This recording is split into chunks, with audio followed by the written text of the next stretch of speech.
सभी साथियों को मेरा नमस्कार, स्वागत है आप सबका आज 15 जनवरी के जनसत्ता विश्लेषण में। आइए शुरू करते हैं आज का जनसत्ता विश्लेषण बिना किसी देरी के। तो पहले पेज पे कई खबरें हैं, महाकुंभ से लेके रक्षा मंत्री जी का बयान एवं भूकंप से संबंधित प्रधानमंत्री जी ने जो कहा कि चेतावनी प्रणाली को विकसित करना जरूरी है। कांग्रेस का कार्यालय 24 अकबर रोड से अब एक नई जगह पहुंचेगा। हम बढ़ेंगे अपने संपादकीय की ओर और संपादकीय शुरू करेंगे आज के प्रथम संपादकीय से, संदेह का आधार। ये असल में दिल्ली विधानसभा चुनाव और राजनीति को लेकर है, तो इस पे हम नहीं जाना चाहेंगे। और डिजिटल ठगी, डिजिटल अरेस्ट आए दिन बढ़ती जा रही है। आम जीवन में आधुनिक तकनीकी के प्रसार से कई स्तर पर लोगों को सुविधा होने के दावे तो किए जा रहे हैं, लेकिन सच यह है कि इसके साथ साथ जोखिम का दायरा भी तेजी से फैल रहा है। खासकर खरीद फरोख्त और पैसों की लेन-देन में जिस तरह के फर्जीवाड़े सामने आ रहे हैं, उसे देखते हुए चिंता अब बढ़ रही है कि इंसान की ज़िंदगी को आसान बनाने वाली तकनीकें क्या ठगी का हथियार और लोगों के लिए जोखिम की वजह भी बन रही हैं। पिछले कुछ वर्षों के दौरान किसी सामान की खरीदारी या अन्य किसी सेवा के बदले पैसा चुकाने के लिए ऑनलाइन माध्यम का उपयोग तेज़ी से बढ़ा है। इसमें मुख्य प्रचलित तरीका क्यूआर कोड और स्कैन करना है, लेकिन जानते हैं कि डिजिटल पेमेंट्स इकोसिस्टम के बढ़ने से डिजिटल क्यूआर कोड्स और यूपीआई सहूलियत तो जितनी हुई है उसकी तो कोई बात ही नहीं है। आज की तारीख में ट्रांजैक्शंस करना कितना आसान और कन्वीनियंट हो गया है। पहले के ज़माने में अकाउंट्स से आरटीजीएस आईएमपीएस करना पड़ता था, लंबी प्रक्रिया होती थी, पूरी डिटेल्स फिल करनी पड़ती थी अकाउंट्स में, और नेट बैंकिंग लेना पड़ता था, एक्स वाई एंड जेड। अब आसान हो गया है। देखा जाए तो ये पैसे के लेन-देन का एक आसान तरीका लगता है, मगर अब इसमें जिस तरह के फर्जीवाड़े सामने आने लगे हैं, उससे ये साफ है कि ये माध्यम भी अब पूरी तरह सुरक्षित नहीं रह गया है। दरअसल मध्य प्रदेश के खजुराहो में कुछ जालसाज़ों अब क्या करा, इन्होंने बड़ा नया तरीका अपना दिया। अब आपने देखा होगा आजकल दुकानदार क्या होते हैं, बार-बार लोग बोलते हैं सर क्यूआर कहाँ स्कैन करें, तो उन लोगों ने दुकानों के बाहर ही चिपका दिया है, आप स्कैन कर लीजिए इसे। अब मध्य प्रदेश में क्या हुआ, नया तरीका निकाल लिया कि ये लोग रात में जाते हैं और रात में अपना क्यूआर कोड चिपका के आ जाते हैं, तो पैसा सब उनके पास पहुंचता जाता है। ये भी हो रहा है, डिजिटल अरेस्ट तो हो ही रहा है कि आपको फ़ोन आता है कि हम पुलिस से बोल रहे हैं, आपके खाते में ये हो गया है, वो हो गया है, दुनिया भर की चीज़ें हो गई हैं।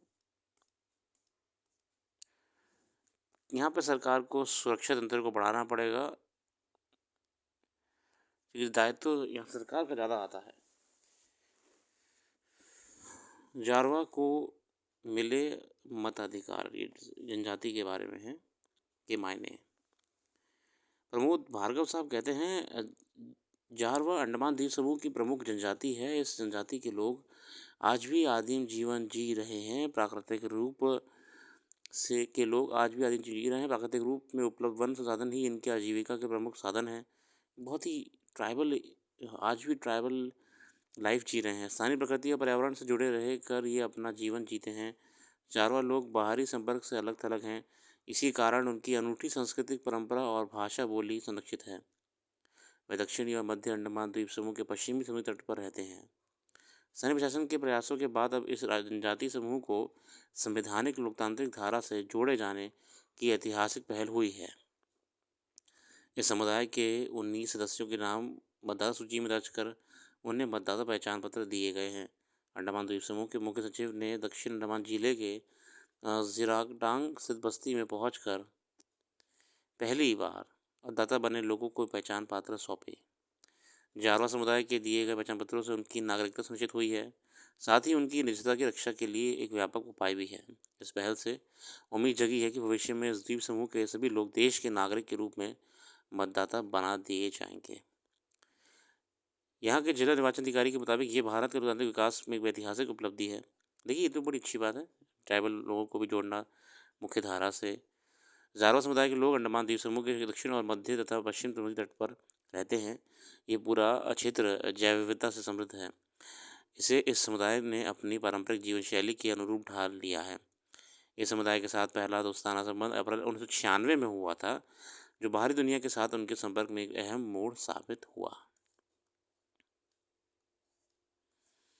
तो बहुत ही अच्छी खबर है जनजातियों को और उनके विकास को लेकर। करीब आधुनिक विकास और बहुराष्ट्रीय कंपनियों के लिए वन कानूनों में लगातार हो रहे बदलावों के कारण अंडमान में ही नहीं देश भर की जनजातियों की संख्या लगातार घट रही है। देखिए उनका आवाज़ छिन रहा है, निर्माण प्रगति के नाम पे जो जंगलों का कटान हो रहा है। अब तो ग्रेट अंडमान प्रोजेक्ट भी एक आ रहा है अंडमान निकोबार में डेवलपमेंट करने के लिए, बंदरगाह बनाने के लिए, पोत बनाने के लिए, उससे भी खतरा है। एक अन्य टापू पर रहने वाले ग्रेट अंडमानी जनजाति के लोग की आबादी केवल 97 के करीब है। 93 लोगों में रोग प्रतिरोधक क्षमता इतनी कम होती है कि एक बार बीमार हुए तो इनके बचना नामुमकिन हो जाता है। एक तय परिवेश में रहने के कारण इन आदिवासियों की त्वचा बेहद संवेदनशील हो गई है। लिहाजा यदि ये बाहरी लोगों के संपर्क में लंबे समय तक रहते हैं तो ये रोगी हो जाते हैं और उपचार के अभाव में दम तोड़ देते हैं।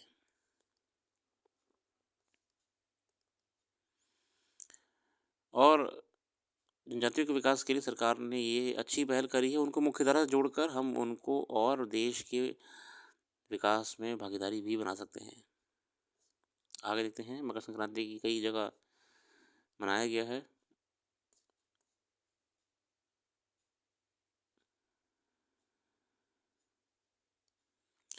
भारत ने अभी स्पेन के साथ डिफेंस बायलैटरल एग्रीमेंट्स करे हैं।